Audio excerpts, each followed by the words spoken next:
Asik apa soal?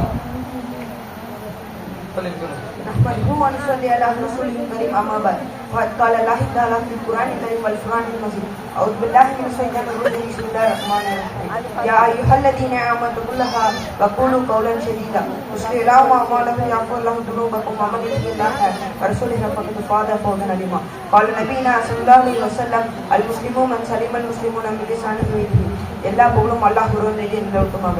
நபிகள் நாயகம் குணத்தின் தாயகம் கண்மணி நாயகம் ஸல்லல்லாஹு அலைஹி வஸல்லம் அவர்களின் மீதும் அவர்களின் தோழர்கள் மீதும் நல்லோர்கள் நண்பர்கள் அவர்களின் மீதும் குறிப்பாக இந்த கூடிய நம் அனைவரின் மீதும் அல்லாஹ் நிலவட்டுமாக. எனக்கு இங்க பேச வாய்ப்பளித்த ஆசிரியர் மற்றும் சமாதானங்களுக்கு எனது சலத்திற்கு எனது உரையை தோன்றுகிறேன். அஸ்ஸலாமு அலைக்கும் வரஹ்மத்துல்லாஹி வபரகாத்துஹு.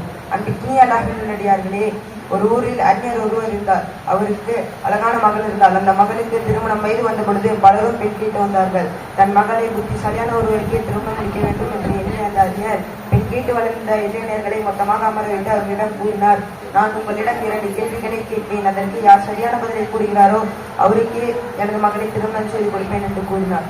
பெண் கேட்டு வந்த இளைஞர்களுக்கு இது சற்று வித்தியாசமாக இருந்தாலும் அந்த பேரழகான பெண்ணை திருமணம் செய்து கொள்ள வேண்டும் என்று எண்ணி போட்டிக்கு ஒப்புக்கொண்டனர். அறிஞர் தன் முதலாவது கேள்வியை கேட்டார், இந்த உலகிலேயே மிக இறைவான ஒன்றை எனக்கு கொடுங்கள் என்று கேட்டார். இதை கேட்டவுடனே சில இளைஞர்கள் தேனை கொண்டு வந்து கொடுத்தார்கள், சிலர் கருவை கொண்டு வந்து கொடுத்தார்கள், சிலர் சர்க்கரையை கொண்டு வந்து கொடுத்தார்கள். பெண் கேட்டு வந்து ஒரு பெட்டியில் மூடி அந்த அறிஞர் தான் கொடுத்தான். பெட்டியை திறந்து பார்த்த அந்த அறிஞர், என்ன இது, மனிதனின் நாவை படமாக வரைந்துள்ளார், இதற்கு என்ன அர்த்தம் என்று கேட்டபொழுது அந்த இளைஞர் கூறினான், நீங்கள் தானே இந்த உலகில் இனிமையான ஒன்றை கேட்டீர்கள், நாவை விட ஒரு இனிமையான பொருள் உலகத்தில் இருக்கிறதா என்று அந்த இளைஞர் சொன்னான். இந்த பதிலை கேட்ட அறிஞர் மகிழ்ச்சி அடைந்த அந்த இளைஞரிடம், முதல் கேள்வி நீ மட்டும் சரியான பதில் இருக்கா என்று கூறிவிட்டு தன்னுடைய 2வது கேள்வியை கேட்டார். இந்த உலகிலேயே கசப்பான பொருள் எது என்று கேட்டார். பாகற்காய் சிலர் வேப்பனார்கள், சிலர் வெற்றிக்காய்ந்தார்கள்.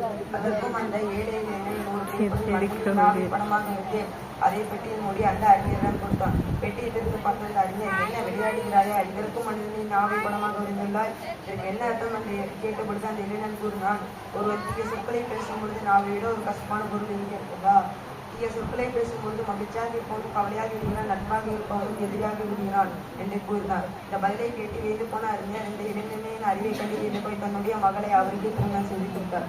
அன்பிற்கினிய அல்லாஹ்வின் நல்லடியார்களே, நாவு என்பது மிக அற்புதமான ஒரு உறுப்பு. சொர்க்கத்தின் திறவோடும் இதுதான் நரகத்தின் வாசலும் அதுதான். ஒருவன் தனது நாவை பயன்படுத்தும் விதத்தை வைத்து அவனது குணங்களை அறிவிட முடியும். நல்ல மனிதன் என்ற மரியாதையை மக்களிடம் இருந்தும் அல்லாஹ்விடமிருந்தும் பெற்றுக் கொடுப்பதில் நாவு மிக முக்கியத்துவம் வகிக்கின்றது. நாவினால் பிறரைக்கும் குத்தாதமிக்க சுரங்கம் செய்யப்பட்ட பட்டத்தை அல்லாஹ்வின் தூதர் நபி அவர்களை வழங்கியுள்ளார். அஸ்ஸலாமு அலைக்கும்.